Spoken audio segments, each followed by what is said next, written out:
ladies and gentlemen. Joining us now is a guy who has honestly been the voice of sports for decades now. Joined ESPN in 1996. Then he had a 17-year run with Mike and Mike. Now you can see him every single morning on ESPN with the show Get Up. He's a New York Times bestseller. And he's a legend in the sportscasting world. Ladies and gentlemen, Mike Greenberg. Let's go. Hello. That was a very nice introduction. I appreciate it. How are you? I'm fantastic. I can't thank you enough for joining us. This is just a little tiny podcast, and you are a legend amongst all of us, so I'm very thankful for that. First things first, when you graduated from Northwestern University and you got a job at ESPN, did you ever think that you were going to be basically the face and voice of ESPN? Well, no, I mean, and I don't know that I'm the face or the voice of ESPN, but I can tell you that when I graduated, it took me a long time to get to ESPN. So my goal was, when I got out of school, I wanted to be a SportsCenter anchor, because at that time, that was the pinnacle. There were no shows like Mike and Mike. There was no PTI. Those shows didn't exist yet. And all of the what we now know as sports talk was local, and it was mostly just starting. And it was almost all exclusively radio. And so I worked in sports radio in Chicago for years. 6 years before I got to ESPN, and my absolute goal, what I consider to be the pinnacle, was to be a SportsCenter anchor, and that was what I wanted. And I still believe SportsCenter is the Rolls Royce of the sports news and information business. So that was my goal. There was no such thing as the career path that I have sort of fallen into. So if you had told me, I think the answer to your question is, if you had told me when I was 21, 22 years old, that my life was going to turn out this way, I would never have believed you. It has been infinitely more than I could ever have realistically expected. Well, I think what you're saying, though, is such a humble opinion, because although I did grow up during the SportsCenter era and highlights kind of took over the world, you are a guy who is held in high regards by everybody. And when I've met you, I honestly expected a guy to be a bit snobby, to be honest. I thought you were going to be a bit snobby, but instead you're a consummate gentleman and treat everybody around you with so much respect. And I don't think that's a normal thing. I think you should be very proud of being one of the voices of ESPN. That's nice of you to say. Thank you very much. Well, we've very much enjoyed having you on the show. You know, I've told everybody when they ask me about you, I say he's crazy, and he knows exactly. Here's what I think is the thing I was most impressed with you on my show is every place you go there is a different line. You know, there are lines you can cross here that you couldn't cross there, and so on and so forth.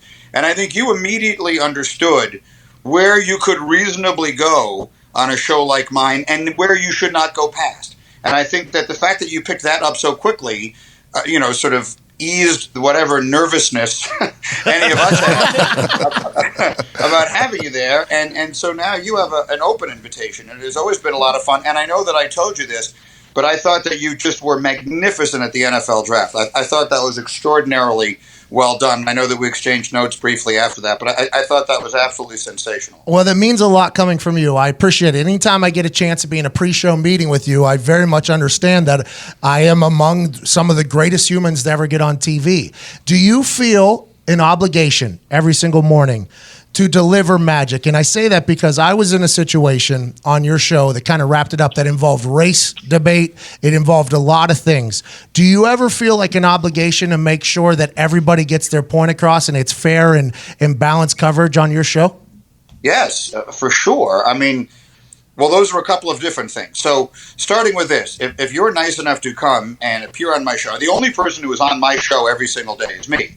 Jalen Rose is a full-time member of the show, and he was an original host on the show, but obviously with the NBA playoffs, his responsibilities have him in LA and on the road so much.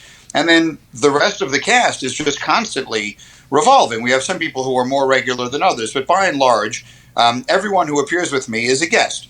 And so I think it is imperative that everyone gets a chance to say what they want to say. I think it would be totally unreasonable for me to ask you to fly in from wherever you're coming from to spend, however much time you are in New York and not get the opportunity to do your thing on my show. So I feel very much obliged to make sure that you and everybody get a chance to really be themselves and express whatever it is they may want to on the show.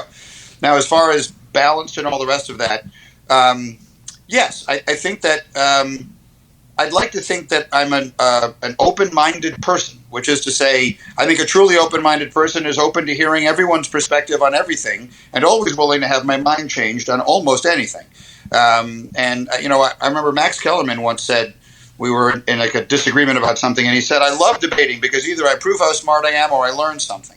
And that's sort of the way I approach it. So I remember the day you're talking about, Isaiah Thomas was there, and we were talking about a variety of topics, and those are serious, and they're important, and they are things that make people react to very strongly. It is very difficult to maintain reason when you feel a lot of emotion, and those are subjects that people are very emotional about. I try and be as reasonable as I can when it comes to stuff like that, but I hope that anyone feels like, with almost no exception, anyone's point of view is welcome on my show. I mean, there are obviously certain places that we're not going to go, but by and large, anyone who wants to bring some honest emotion to my show is more than welcome to do so. You kind of have to do this fine balancing act where you have this open mind, but it's organized chaos happening around you at all times on that Get Up show.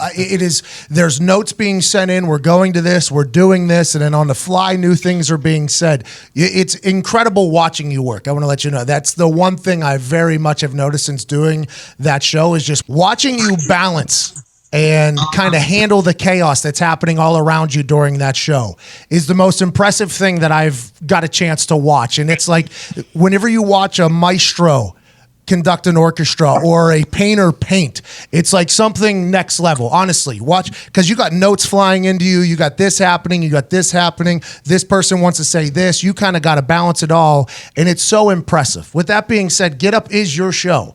Mike and Mike for 17 years was dominant on the radio and on TV. Then you make this transition into a new chapter with Get Up. Did you feel a lot of pressure, like your legacy was going to be judged on how Get Up did because you are taking this big leap to do a new show? I felt a lot of pressure. I wouldn't say it was because of my legacy. I don't think sports announcers have legacies. Maybe a very, very small handful of them do. Maybe someone like Howard Cosell has a legacy. Maybe someone like Jim Nantz will have a legacy. For the most part, and I appreciate all the nice things you said about me, and I do think I'm pretty good at this job. But I think that I will be forgotten very, very quickly after I'm done. I don't think that there is a really. I hope the lasting contributions that I'm able to make will come in the area of cancer research or a couple of other things that I work in, or something else. Maybe someday I'll write a book that people will read long after I'm gone. Otherwise, I'm a sports talk show host, and I think I'm a good one. But those are generally not quite as difficult to come by, and not someone who is destined to be remembered long after their time. So I felt a lot of pressure. But hey, hold on. You can't be this. I am sick of you being this humble. I am sick of it. I want to let you know I'm sick. All kidding aside, no one is less humble than me. I have an extraordinarily healthy self-opinion. Do you think 10 years after I'm gone, do you honestly think people are going, whenever it is I retire, and I hope that's not for another 20 years or so, people might remember the show, but I don't think people will be talking about me the way they remember. Look, let's put it this way. Let me give you a better example. I'm going to win this argument if indeed this is an argument. It is. Today I did what we call a down barrel, one of these essays, on-camera essays, about Bart Starr. Yep. Bart Starr died yesterday at the age of 85. He's one of the greatest quarterbacks that ever lived. He still has the highest postseason passer rating of any quarterback in history, which is ludicrous when you consider that every passer rating has turned over 10 times since then, but he still has the best passer rating in the playoffs. He still has the best winning percentage in the playoffs. He remains the only quarterback ever to have won 3 consecutive championships and the only one to win 5 championships within any decade. And do you know that most people have no idea who he was? None. Most of the fans that I was talking to today, legitimate sports fans, don't remember Bart Starr. So if they don't remember Bart Starr 30 years after his career, I think it's pretty unlikely they're going to remember Greeny 30 days after. Let me tell you why. People woke up with you for 17 years. You were on TVs and in radios with people while they went to work. They shared their life with the Mike and Mike crew. Then you guys separate to do your own things, and then Get Up happens. You didn't feel any sense of pressure, like, hey, this is going to be a massive ordeal for me, and how I'm going to be remembered. Right. No, not for how I'm going to be remembered. Absolutely not. But that doesn't mean I didn't feel a lot of pressure. I felt a lot of pressure because I understood that this was a really big undertaking for the network. This was a big thing we were trying to do here, and that it wasn't easy. And I learned so much from it. Like the beginning of it was so interesting to me. Like we were 3 hours then, we're 2 now, but they gave us 3 hours and they said, here, go do something in the morning on TV that's at least a little bit different from anything anyone else is doing. Go. And all you can do is make a bunch of educated guesses as to what that may be. And no matter how hard you try, no matter how good the people you have around you are, and no matter how smart you are, you're going to get a bunch of that wrong. And so we guessed, we got some of it right, some of it wrong. We started adjusting and adapting immediately. But unlike something like Mike and Mike, where we started out with no one paying any attention to us, in this case, we went through all of our growing pains under a really bright light. It was a microscope on us. And so that was a challenge. There's no question that was a challenge. So that was the part of it. Trying to get the show right was where I felt the pressure. It had nothing to do with how am I going to remember it when I'm done. It was really more about, I need to figure this out. Like, I need to figure out what it is that American sports fans want to get up in the morning and watch on television. That is at least a little bit different from anything that has been there in the past. And I think that we are working our way towards that, and we certainly haven't gotten it exactly right yet, but I think we're getting closer and closer. And so that I would say that the answer to your question is yes, I did feel a lot of pressure to succeed. They gave me this really big responsibility and said, here, Greeny, go do this. And I felt an enormous obligation to come through for them. But it was much less about how I might be remembered 20 years from now, because who knows what's going to happen between now and then. I've got a lot of career left. I would say that I felt a lot of pressure because this was a big undertaking for a lot of people whom I like, who put a lot of faith in me, and I didn't want to let them down. Well, I think you've done a great job. The show is very entertaining. I think it gives great takes. I think there's a lot of knowledge to be dropped on there, and every time I get to come on, I very much appreciate it. Let's swing now to the sports world. The NBA now is faced with an incredible opportunity here with the entire country of Canada potentially rallying around one team in Toronto. Do you think there's any chance that the Raptors can beat the Golden State Warriors? And how will ESPN cover the entire country of Canada being excited about one team rolling? I don't know the answer to the second part of that. I mean, it is an interesting phenomenon that you really do have this national fan base behind this team. Unfortunately, it's a different nation, but it's a good nation. Yeah, of course. Nearby, it's a proximate nation, so and all that part of it is good.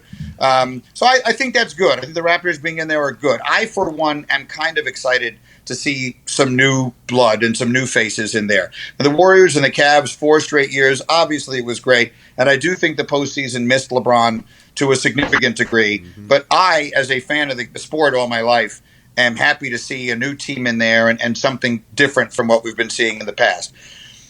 In the absence of Kevin Durant, and I do not think Durant is going to play at all, in the absence of Kevin Durant, I give the Raptors a puncher's chance. I do not expect them to win. I picked on the air today Warriors in 6. If KD was playing, I would take the Warriors in 5. But I do see a way that Toronto wins this. I think if Kawhi is awesome, I think they have great defense. I had a long conversation with Tom Thibodeau today, who is like a basketball savant. And he was talking to me about great length, because I was complaining about Milwaukee's offensive execution. I was just looking for a Game 7. I really didn't care who won that series, but I really wanted a 7th game. And so I got very frustrated watching Milwaukee play offense, or if you could, it's almost an insult to offense anywhere to describe what they did in that fourth quarter on Saturday night as offense. And he was telling me, Greeny, you were selling short what Toronto was doing defensively, and they have all these all-defensive players. Kawhi Leonard, Defensive Player of the Year. Marc Gasol, Defensive Player of the Year.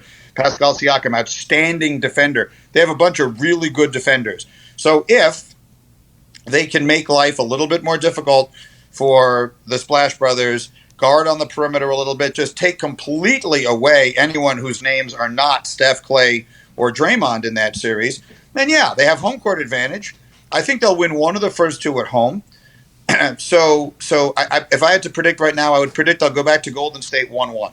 And then the question is, can Toronto find a way to win one of those two games in Oakland? If they do, then I think they have a real chance to win the series. And otherwise, I think Golden State will either win it in 5 or a relatively easy 6. You talked about just talking to Thibodeau there. Who's somebody you talked to where you got a little starstruck? Anybody? Because when I was there, you just got stars coming in. I think after I left, Magic Johnson came in the next week. It was just like everybody comes through there. Who is somebody you've been starstruck that you got a chance to talk to? Well, over the course of my career, I've had the opportunity to meet just about every hero I ever had growing up as a kid. And they're still the ones I get the most excited about. Like the more current, I'm a lot older than you are. So no. As great as it is to see someone like, I'm just trying to think of an example of a great modern day player, someone like LeBron James or anyone else. Like I remember him when he was in high school, oh, yeah. And I admire him greatly. Please don't get me wrong. That's not what I mean. But even a guy like you played with Peyton Manning, who's one of the 5 greatest quarterbacks that ever lived. I don't feel in awe of him, in part because I'm just older than him, and it's just kind of weird. But like I did an event this past week with Joe Namath. Now, when I was a kid, Joe Namath I lived in a household where we did not have any religion. Our deity was Joe Namath. that was who we believed in. That was who we worshipped. I've said many times, my mother would have left my father for Joe Namath, and my father would have applauded her for doing it. So the first time I met Namath, and I've done a few things with him. The first time I met Namath, I couldn't believe that we were in the same room. The first time I met Walt Frazier, I grew up in New York in the 70s. So my two heroes, my idols, because not only were they great athletes, and I was a sports-crazed kid, but not only were they great players, but they just had a coolness about them that I just loved, were Joe Namath and Walt Frazier. And the first time I ever met either of them, each of them, I think was the most excited I've ever been to meet anyone. And then I've also met a lot of people from outside the sports world that I went crazy. The time Jerry Seinfeld came on Mike and Mike, I almost couldn't talk. I loved that show. I used to say he put my life. I was a thin, single, neat guy living on my own at the time that show was on the air. I basically said he took my life, put it on TV, and made $1 billion.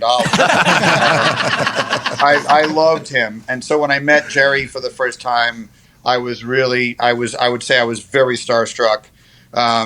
It's mostly some of the older players, the people that I grew up watching and admiring, even ones who might not have been as famous to everyone else, but guys who were very big to me, very big deal to me. Like when I met, to me, again, growing up in the 70s, like Bob Greasy was a very big deal. Terry Bradshaw was a very big deal. Ken Stabler, Roger Staubach. That's the era of football I grew up watching. And so anytime I ever was the first Super Bowl I ever covered for ESPN, I got invited. Someone got sick. Robin Roberts and someone, and now honestly I can't remember who it was. I'm embarrassed. It might have been Ron Jaworski. We're supposed to host this Super Bowl party. And Jaws, I believe, got sick.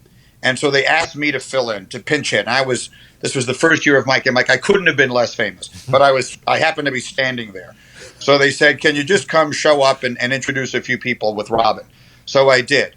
And at this party was basically every NFL star from the 70s. And I remember calling my dad. This was before there was texting, and my father never would have texted anyway. But I remember calling my dad and saying, Dad, you are not going to believe where I am. But I'm in a room, and Too Tall Jones is here. Oh. And like Lynn Swann is here. I remember the guys all these great players from that era, all these players of the 70s. Those are the guys I grew up watching, and then from basketball, Julius Erving and Elvin Hayes and people like that. So that's a very long-winded answer to what was a pretty direct question. No, it's a good answer, by the way. Those are the guys I've been the most in awe of, were the guys I grew up watching. Okay, so you mentioned Broadway Joe there early as being the guy. That was back when the Jets were good at football. Now they're firing their GM after spending hundreds of millions of dollars doing an entire draft round. And now they're in a situation where a guy who looked very lost at his opening press conference is now in the same position as Bill Belichick, both as GM and head coach. The state of the Jets is a hilarious one. You're one of the most famous Jets fans. Is there any hope for the New York Jets in the next decade to see any success? Well, actually, I think the answer is yes. And if there's one thing that bothers me the most about what I would describe as the utter ineptitude of the ownership and the way that situation was handled. It is that things were going so well. Like I did not think Mike McCagnon did a good job. I thought he deserved to get fired. When they fired Bowles, if it were up to me, I would have fired the general manager McCagnon as well and started over again from there.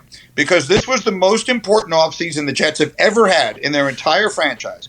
They had to hire a new coach. They had a high draft pick. And they had, every team has that 1 year that they've been building up to financially, and this is the year they're going to spend all their money. Everyone in the world knew this was that year. So this was the year to totally remake the franchise. So I was not in favor of letting McCagnon do that. But the owner decided to. And I said, okay, he's backing his guy, okay. And so they went out, they hired a coach, and I thought it was the right coach. Everyone in New York was very down on the hiring of Gase. I was not. You need someone to work with the quarterback. The one thing Gase has always done well is work with the quarterback. Peyton Manning loved him. Jay Cutler loved him. Ryan Tannehill loved him. The quarterbacks love him. So the Jets need to develop the young quarterback in Darnold. I'm on board with that. I was good with that hiring. They spent a bunch of money. Do I think the Le'Veon Bell contract is going to look real good 3 years from now? No, I don't. But I do think giving the young quarterback that guy at this stage of his career is a good move, and it's worth whatever money they had to spend on it.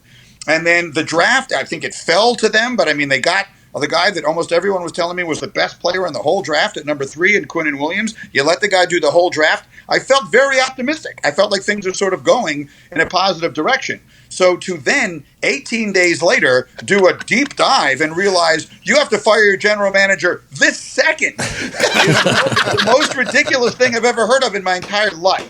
And that it is an example of just utter mismanagement and ineptitude. And in all honesty, if the New York Jets were a publicly traded company and Christopher Johnson was the CEO, the board of directors would fire him with cause immediately. Having said that, that's not the way it works.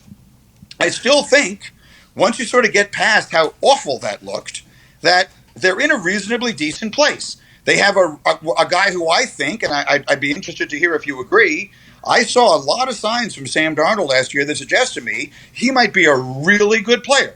And they got a good slot receiver for him in Jamison Crowder. And they got Le'Veon Bell, who should be a terrific addition. And they have a bunch of really good young players on defense, including, obviously, Jamal Adams, who's one of the best young defensive players in the whole sport. And they drafted this guy, Quinnen Williams, or they have Leonard Williams. They have some players. And they have a coach who I think is a good offensive mind. And they have a defensive coach in Greg Williams who, whatever happened in New Orleans happened, but I think he's always been an effective defensive coordinator. So I actually think the pieces are in place for what could be a decent team, which is why I was so frustrated that this happened last week or 2 weeks ago now, I guess it was, because it just made the Jets look terrible when it felt like they were going in the right direction. But I still think there is a chance they could be decent this year and on their way to being better than that. I'll tell you what, you sound so much like every New York Jet fan I've ever heard in my entire life. So, do you not think so? So pessimistically optimistic. It's an incredible, I think Lev Bell helps out a young quarterback more than anybody could ever imagine. I mean, They're going to have to load the box because Lev Bell's there. Also, Lev Bell's a weapon out of the backfield as a wide receiver. I think Sam Darnold shows glimpses of something spectacular, but it's all in coaching and surrounding it. I'm excited to see it, but it just feels like, and this is just an outsider looking in, and I think you probably feel the same way, somehow, some way, the Jets are going to Jets. I mean, that's just what's going to happen. I mean, but I love the team. I like the way, and Brant Boyer, your special teams coordinator, good guy, just for future reference. He'll roll the dice a little bit. So I like the team a lot. I just think the Jets always find a way to fuck themselves. I mean, it always seems to happen. I don't think you Jets fans deserve it. Last question is this. Yeah.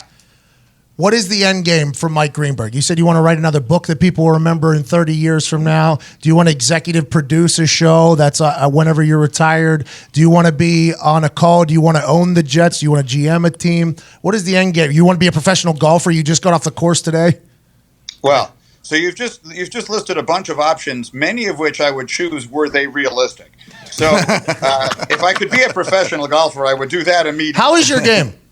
My game is by the my index is 8.2. So I mean, depending on how good you are, that's either reasonably good or terrible. Like I know a bunch of people who are way better than me, and they're never making a living playing golf. Let's put it that way. So that's not on the list of options. I would like to broadcast golf. I had the opportunity to dip my toe in that water at the Masters ESPN gets the rights to the PGA Championship next year, and I would love to be involved in that. And I would love to slowly work my way into a little bit of the coverage of golf, because that is my favorite sport. I'd like to keep doing the show that I am doing now. I told the people I work for that I have it in my head that I'm going to do the show for 10 years. I love it. I love the lifestyle. I love being in New York. I like everything about it. My goal is to do that for roughly 10 years and then sort of assess where I am. By that time, I will have been doing a daily show, basically 5 days a week, every day for 30 years. And it might be time to sort of get at that point, it'll be 30 years. So I'll sort of work my way, see where I want to go at that point. In the meantime, I have my hands in a bunch of different things, and we'll see what happens. I have a few shows that we're developing both that are scripted and some that are unscripted. I am writing another book. So we'll see what winds up coming through. But in the interim, I still feel at the very beginning of this show, and I still feel like I want to make sure it gets to a place where it is solid and repeatable, and we can continue to do it for as long as I want to do it. And I think we're heading in that direction. Are you writing a sitcom? I have written multiple sitcoms. What? I didn't know you were a screenwriter. I don't know how much you know about that. That you say that as though you've done it. It's a tough gig. But if you write a sitcom, you basically, the way I would describe it is there were like 10 hurdles you have to jump over for it to get on the air. I've gotten on some of them like as far as like 7 hurdles, but none of them have ever been on the air. But yes, I have 2 of them in the pipeline now, and we'll see if anything ever winds up happening. I had no idea that you were just a screenwriter behind it. When do you find the time? It makes no sense. You got a executive producer show in the morning, then you got to do all these other obligations, and then just at night before you go to bed with your beautiful bride Stacy. By the way, a lot of fun to follow on the internet. You just go ahead and write a screen. Like what? How does that even happen? Well, see, here's the beauty of this. I love, and I would love you to keep this between us. I love how busy everyone perceives me to be. All right. I have a job that ends at 10 o'clock in the morning. Okay? I have a lot of time to do stuff. When we started Mike and Mike, I over the course of time that I did Mike and Mike, I got off the air at 10 o'clock in the morning. I wrote. Over the course of that stretch, I wrote 5 books. I shaved 14 shots off my handicap, and I picked my kids up at school literally every day. That's what life is like when your job ends at 10 o'clock in the morning. Huh. The flip side of that is that for 18 years, I got up at 3 o'clock in the morning. That was a trade-off, and it was one that I would make again 100 times out of 100 for all of the opportunities that I've had, primarily with my kids. My daughter is graduating from high school next week, and I'm going through a really, really wistful time with that, to be completely honest with you. She's going to college in the fall, and it's just impossible for me to believe. And my son Steven and I were just out playing golf today, and he's 16. So, that stage in our lives is sort of coming to an end. But when my kids were little, I was at school with them literally every day. I picked them up from school every single day. And that was the best time I've ever had. And awesome. So I would not give that part of it up for anything. Look, I wouldn't give up any of it. Who is luckier at the end of the day than I am? I'm just a kid who grew up in New York City who loved sports. And to the point that you made off the beginning of the conversation, I mean, look what's happened to me. So, I'm probably the most fortunate person I know. And I just am going to continue to try and do things the way I have been doing them, for the next little while. But to go back to the reason that we started this, I have more than enough time to write books and write scripts and any number of other things that I've been doing because, as you know, we roll out of there at latest like 11 o'clock in the morning, and I have my whole day ahead of me.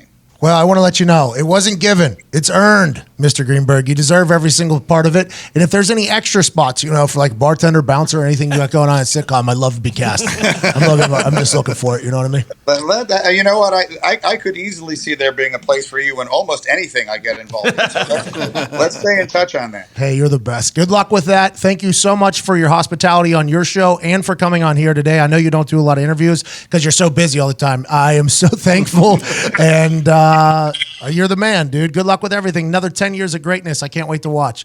Thank you. It was a pleasure, and let's do it again, and I'll see you in New York sometime soon. You got it, ladies and gentlemen. Northwestern University grad, voice of Get Up and Mike, New York Times bestseller, and maybe fucking Scorsese by the end of this whole thing, Mike Greenberg.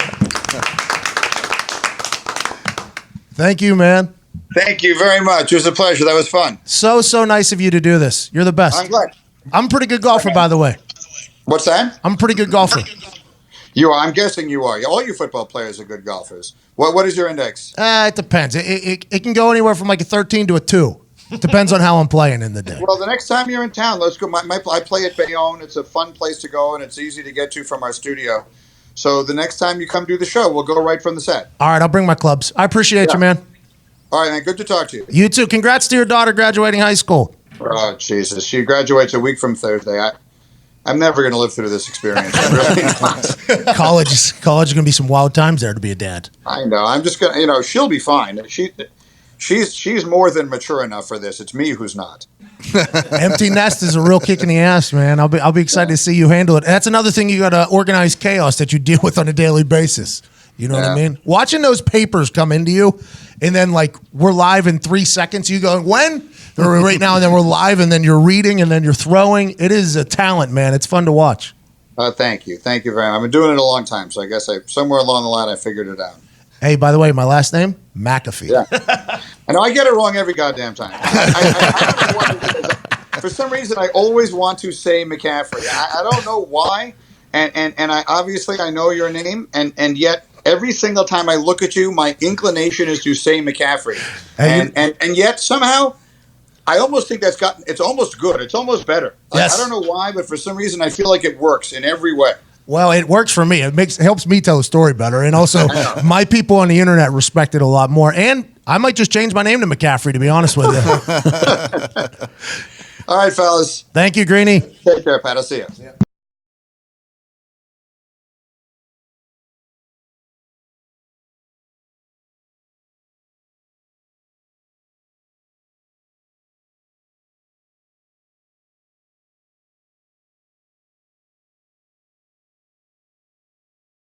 He